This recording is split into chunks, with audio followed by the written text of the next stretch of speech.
This is the story of Positive Impact, a nonprofit that achieved record donations with data-driven omnichannel marketing. Positive Impact is a nonprofit that's dedicated to helping animals, and they were faced with the challenge of increasing their donations to support their mission of giving animals a second chance at life. Despite the successes they had in the past, the where their marketing and fundraising efforts were focused heavily on paid digital ads, Positive began to notice that their revenues were decreasing. Simultaneously, the cost of running those paid digital ads was also increasing. It's interesting to note that Positive Impact had used traditional direct mail in the past and had limited success with that. So faced with this challenge, Positive reached out to their trusted omnichannel expert who had been telling them about data-driven marketing, and they worked together to develop and implement a solution that leveraged the power of direct mail combined with email. This campaign constituted a number of elements, which we'll go over in detail in a moment. However, those elements were a postcard with a personalized URL and a personalized QR code, along with some information about what the contact had donated in the previous year, and a strong call to action asking them to donate even more this time around. The personalized URL and PQR code drove the visitor to a personalized landing page that helped to easily facilitate the donation and again reinforce the strong call to action.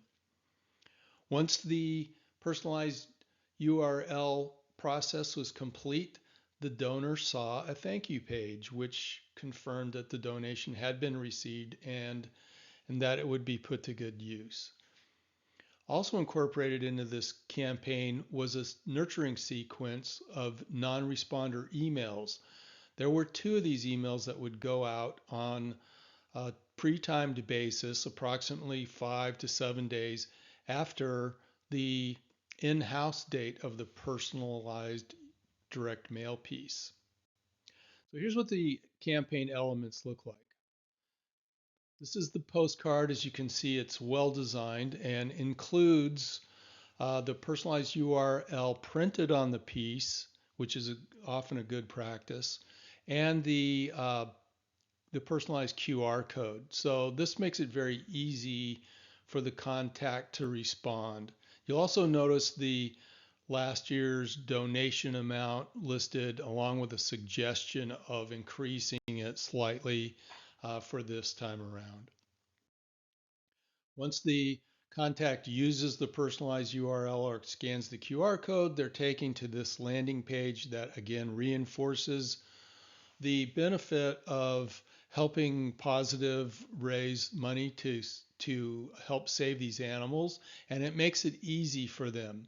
Note that in the form on the right, that's pre-populated with information they already had from the donor, which makes it very easy for them to contribute, and the donation amount with the increased value is already pre-populated, making it super easy for the contact to donate.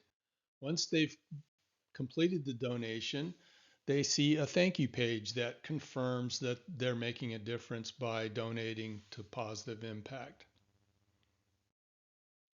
As I mentioned, for those that didn't take action, there is a sequence of emails that was prepared that will remind the donor again of their contribution in the past, asking them how they can donate again and suggesting a little bit more of a donation.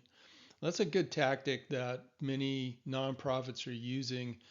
One is showing them what they donated in the past in a dollar amount and then suggesting a slightly higher donation, with the thinking being that they wouldn't want to donate less than they had in the past.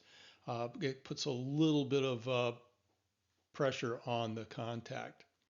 And here's email number 2. It's just slightly different creative, pretty much the same message, but the idea is that it's a nurturing sequence that gives Positive a little more exposure and keeps them top of mind. And once they do contribute, they will also receive this thank you email, once again reinforcing that they've made a donation and thanking them for their contribution. Note that the contribution amount is included in this thank you email. On the back end, Positive is alerted when two things happen. The first being when a contact interacts with the direct mail piece and uses their Pearl or scans the personalized QR code. Positive is then notified that they visited the donation page. This allows Positive to take action should this donor not contribute this time. So they have now the ability to retarget. If they do not receive this second donation alert email, which tells them that the contact did in fact donate and it shows them the donation amount. So we'll go into the outcome a little bit more as we wrap up here, but there's some significant gains that was realized by using this program. And I want to point out that there are some benefits that don't possibly seem obvious on the surface, and those are that we provide through the campaign mechanism the ability to track multiple list sources. So in case Positive is using multiple sources of data to implement this campaign, they can see which sources perform better. We track every visit of the site and report back on that. We give Positive location insights in case they want to use geo-targeting, for example, and demographic insights, which allow them to segment their contact lists into groups that are more likely to donate and allow them to find lookalike donors that meet the criteria of most likely to donate, for example. So those are some insights that are important for Positive to gain through this process using these tools. So in summary, a couple of things to point out. The challenge was that their donations were dropping each year with the use of digital ads. They tried some traditional direct mail and had limited success, probably because they weren't able to really track the results back to the contacts and have that information handy. Working together with their omni-channel marketing expert, they developed a solution that turned the program into a positive, personalized experience for their contacts. And they did this because the representative listened very carefully to the problem and then showed them how personalized direct mail integrated with digital marketing could get better results. A couple of the challenges that the rep did face and have to overcome included helping Positive understand that the solution required them to shift the spend of their marketing budget away from paid digital ads and toward direct mail and integrated digital marketing, including email. And also that convincing them that they already had powerful data about their donors that they were not taking advantage of. So how did the rep do that? The rep showed Positive how other nonprofits were beating the digital saturation puzzle using data-driven direct mail and digital marketing integrated together, and provided multiple touch points for the contact to keep the nonprofit top of mind, and also to know exactly who donated and who did not complete the process. So giving the nonprofit the ability to retarget those contacts that were engaged yet they didn't donate.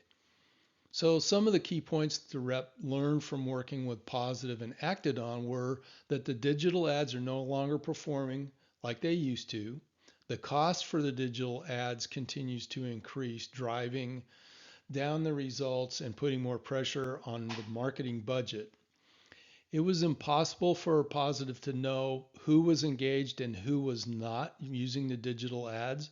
All they had was basic traffic information and they knew what the conversion rates looked like, but they didn't know exactly who was not participating. And then Positive had a resource of the data that they had collected in the past about their previous donors that they could tap into and learn a lot more about not only what their previous donors might be doing this time around, but also finding other donors that looked like their best donors. So the results were pretty clearly successful. Um, on the last check, the campaign had generated a 38% increase in donations and a 66% increase in revenue. So the return on marketing investment is already far exceeding that of what they had last year. So I've got some bonus material for you to go through. The first would be kind of a homework assignment. So the tactics that were used to have success in this story can apply to many other situations. And it might be good for you to think about three other verticals that you could use this success story with besides nonprofits. The next piece here is how and when to use this success story. And some thought could be put into three different primary scenarios that you'll probably encounter. The first would be that you're initiating this engagement with a client or prospect because you think they have a need for and could benefit from using a solution like this one. In other words, the client didn't come to you, you're coming to them. In that case, before I would share a success story like this one, I would suggest having an exploratory meeting to find out if one of three things exist with the client. One is that they're already aware of data-driven direct mail. And another one would be if the current solution they're using is meeting their needs. And the third would be, are they looking to simply improve the results they're already getting? So the answer being yes to any one of those scenarios would allow you to dig in a little deeper and understand the opportunity or the challenge that they're experiencing. And in that case, you might then come to the conclusion that it would be good to show them the success story. So in that case, present the success story to them directly if there's an interest. In case the answer is no to all three of those questions above, then you really don't have anything to lose if you simply send them the case study to review on their own and possibly follow up. But that would be kind of a last attempt, and hopefully, they would be interested by, and thank you for sending them some valuable content. Another scenario is that the client reaches out to you, and that would be possibly for one of two things. One is that they're having a problem with their current marketing solution and they need help solving it. The other is that they're just looking to get better results from what they're doing today. So, again, in that case, exploring deeper either the problem or the opportunity and understanding fully what they're looking for, presenting a case study or a success story like this one could really help you support the solution that you're advocating for or you intend to propose. So in that case, moving forward with the personalized delivery of the success story would be our recommendation. So that's it for today. I really appreciate you taking the time to listen in, and I hope you found this valuable.